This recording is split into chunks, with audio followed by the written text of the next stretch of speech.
Do you think a AI could have ever uncovered that insight, or does it take a human level of ingenuity and creativity to see that insight and connection? The insight could not have been done by an AI. The observation, yes. Technology can help us a lot to gather the observations. But I think that last mile, the mile of really translating this into emotion, that I don't think it can be captured that easily.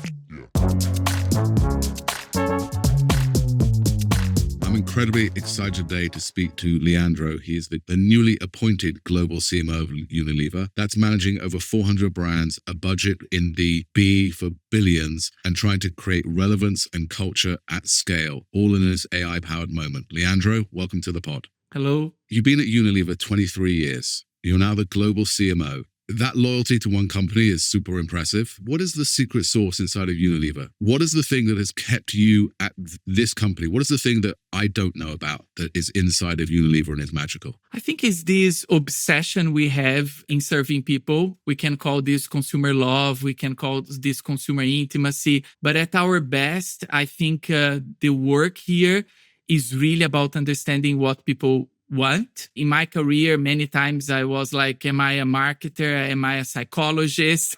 Because ultimately I'm trying to get into what matters to people. And we really value that. We remain true to this idea that what we do needs to have a meaning. And I think this is really important. And this gives energy. I never felt I needed to find energy anywhere else. Can you give me an example of where you found meaning in a brand? Just help us understand finding that meaning for consumers and how that translates into a marketing strategy. I can give you many examples. One of my favorite is Dirt is Good. Dirt is Good is our laundry brand. It's called different names in different countries like Persil, Omo, Surf. But essentially it's a brand that was built through this idea that when you get dirty, this means you are growing, you are developing, you are enjoying life. So the meaning of this brand is, of course, offering products that help you to remove stains and getting clothes that are clean and fresh. But it is ultimately about allowing people to get dirty without the guilty. And I think this is fantastic. So, for example, more recently, we are working with the Arsenal team in the UK. And it's fantastic to see that the closer we get to the community, the more the meaning of the brand makes sense.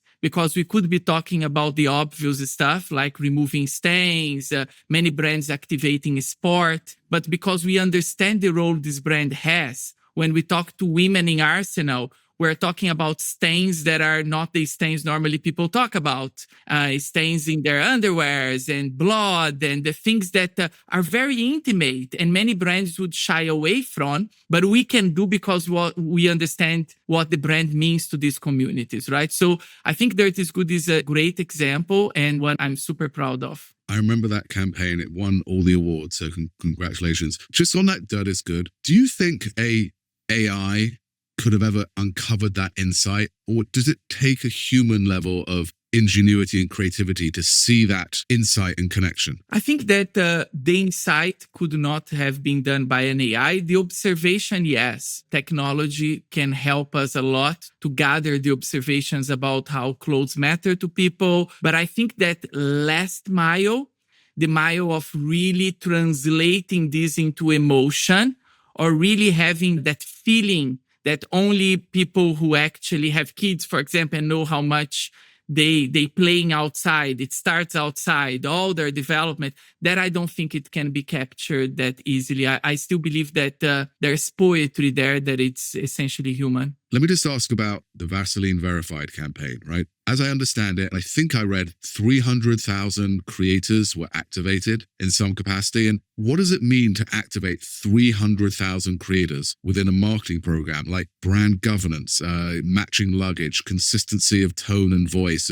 How do you even cope with all that? Yeah, so look, Vaseline Verified was really a game changing for us. It really changed the way we do marketing for our brand. It started with a very simple idea. And for many years, we knew people were using many hacks of Vaseline. People were putting Vaseline in their dog's nose, in their shoes, in their door, in their car. The number one question people were asking was, does it work? So you are telling me you use Vaseline this way, but does it work? Can I really trust? And then it really clicked because we said, well, there's a role for the brand. We are a science-based brand.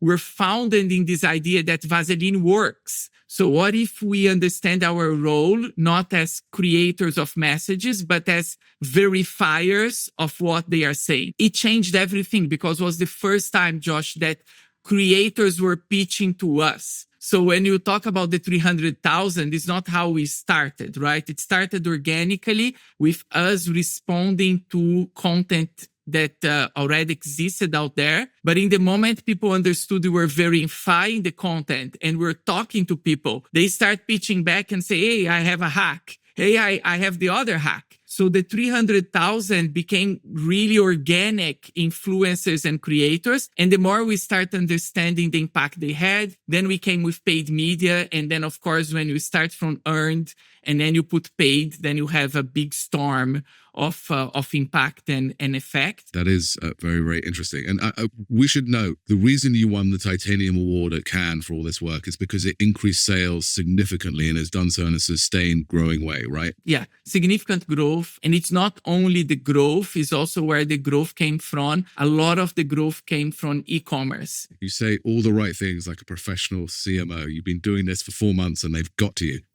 They've got to you. Leandro, thank you so much for the time. I really appreciate it. Thank you.